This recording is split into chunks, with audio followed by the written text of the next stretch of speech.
Hi friends, मैं आपकी प्यारी फ्रेंड अंकिता फिर से हाजिर हूँ अपनी कहानी लेकर। शुरुआत में मैं और चेतन अक्सर घर से बाहर ही अपनी नज़दीकियाँ बढ़ाते थे, कभी होटल में तो कभी किसी दोस्त के रूम पर।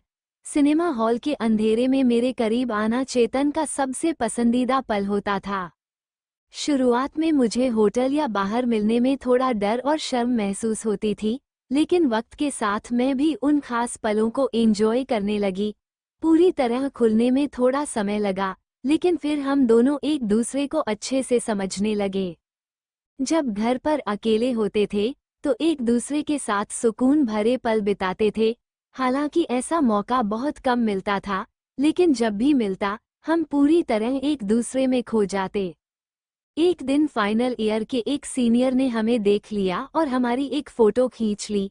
वो हमारे पास आया और फिर कुछ ऐसा कर बैठा जो बिल्कुल भी ठीक नहीं था। हम दोनों चौंक गए। उसने आकर कहा, ये सब यहाँ क्या चल रहा है? उसका व्यवहार मेरी सहमति के खिलाफ था। मैंने तुरंत अपना हाथ हटाया और चेतन ने उसे पीछे धकेल दिया।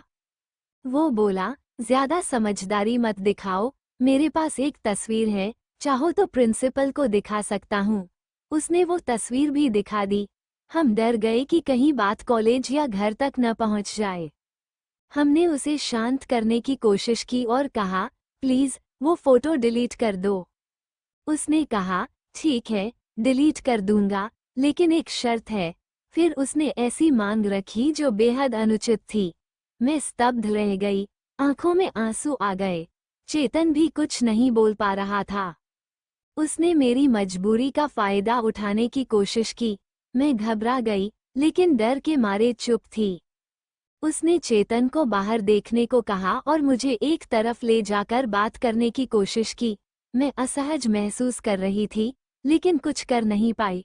उसका बर्ताव मुझे डराने लगा था। मैंने कहा, कोई देख लेगा तो, मगर उसने ध्यान नहीं दिया। वो बिना मेरी सहमति के आगे बढ़ रहा था और मैं अंदर से टूटी हुई महसूस कर रही थी। उसने मुझे दीवार के पास ले जाकर पकड़ने की कोशिश की।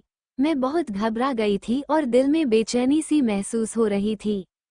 चेतन बस देख रहा था, असहाय और गुस्से में। कुछ ही देर में माहौल शांत हो गया। तभी चेतन कमरे में आया और मैंने खुद को तुरंत संभालना शुरू किया। अचानक मोंटी भी कमरे में आ गया और जो देखा, उससे वो हैरान रह गया। उसे एक पल को कुछ समझ ही नहीं आया कि ये सब क्या हो रहा है। मैंने उससे कहा कि फोटो डिलीट करे, लेकिन उसने टालमटोल करते हुए कहा, अभी नहीं, बात अधूरी रह गई। उसकी नीयत अब साफ दिखाई दे रही थी। मैं घबरा गई। सीनियर बेशर्मी से बोला, ये सब यहीं खत्म नहीं हुआ है, अगली बार मिलते हैं। उसकी बात सुनकर चेतन का गुस्सा सातवें आसमान पर था। मोंटी ने बीच बचाव किया और मैंने पूरी सच्चाई उसे बता दी। चेतन और मोंटी दोनों ने उसे घूरते हुए कहा, अब अगर तू जबरदस्ती करेगा, तो सीधे प्रिंसिपल के पास चलेंगे। वो थोड़ी देर चुप रहा, फिर बोला, प्लीज, बस एक बार, मैं सब खत्म कर दूंगा। चेतन ने सख्त आवाज में कहा, हमें भरोसा कैसे हो कि तू फिर से वही नहीं करेगा? उसने कहा, ये लो मेरा मोबाइल, जब तक फोटो डिलीट नहीं कर दूं, ये तुम्हारे पास रहेगा। मैंने गुस्से से कहा, ये किस्सा यहीं खत्म करते हैं, बात ज्यादा बढ़ाने से कोई मतलब नहीं। उसने कहा, यहाँ पर मुमकिन नहीं है, कहीं और चलते हैं। मोंटी ने कहा, मेरा रूम सेफ रहेगा। हम तैयार हो गए। चेतन ने कहा, अंकिता, तू चिंता मत कर, आज ये कहानी यहीं खत्म कर देंगे। वो मोंटी के साथ बाइक पर था। रास्ते में उसने कहा कि उसे सिरदर्द की गोली चाहिए। वो मेडिकल से जरूरी दवा लेकर वापस आया। हम सीधे मोंटी के रूम पर गए। उसका रूम एक कमरे का था, जिसमें उसका दोस्त भी रहता था। अंदर ही किचन और बाथरूम था। उसने दरवाजा बंद किया। अब हम 4 लोग थे। मोंटी बोला, जल्दी करो, ज्यादा समय नहीं है, दोपहर से शाम हो रही है, शाम को मेरा रूम पार्टनर आ जाएगा।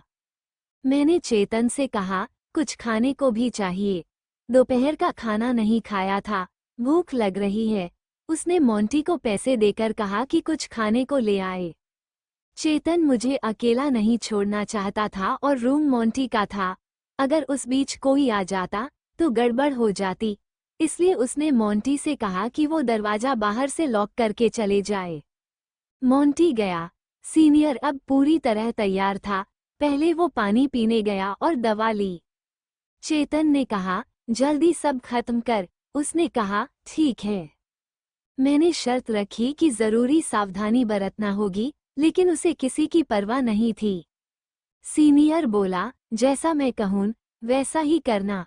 मैंने गुस्से में कहा, ठीक है। उसकी हरकतों से लगा कि वो अब और करीब आना चाहता है। मैंने खुद को हालात के हवाले कर दिया था। उसने पास आकर अपने जज्बात जताने चाहे, लेकिन मैं पूरी तरह सहज नहीं थी।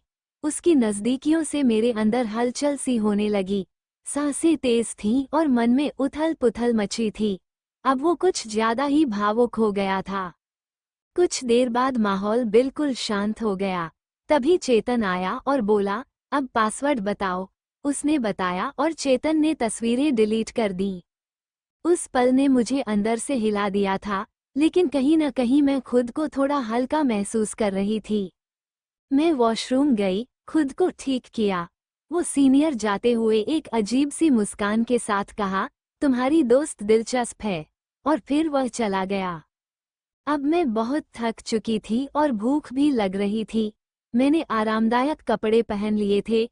मोंटी मुझे देखकर मुस्करा रहा था, जैसे सब ठीक हो गया हो। हमने साथ में खाना खाया और थोड़ी देर वहीं आराम किया। तभी चेतन मेरे पास आया और बोला, अंकिता, आज जो कुछ भी हुआ उसके लिए सॉरी। मैंने कहा, कोई बात नहीं, सब भूल जाओ। उसने मुझे प्यार से गले लगाया। शायद मेरे हालात देखकर उसका मन भी भावुक हो गया था। चेतन ने हल्की मुस्कान के साथ सिर हिलाया। मैंने नजरें झुका ली, लेकिन मेरे चेहरे की मुस्कान ने उसे सब कह दिया। हम दोनों ने फिर मोंटी की ओर देखा, जैसे अब सब कुछ समझ आ गया हो। वो बोला, अब जब मैं सब जान गया हूँ, तो बाहर क्यों भेज रहे हो? हम दोनों हंस पड़े। अगर आप भी मेरी स्टोरी का हिस्सा बनना चाहते हैं, तो वीडियो को लाइक करें और चैनल को सब्सक्राइब जरूर करें।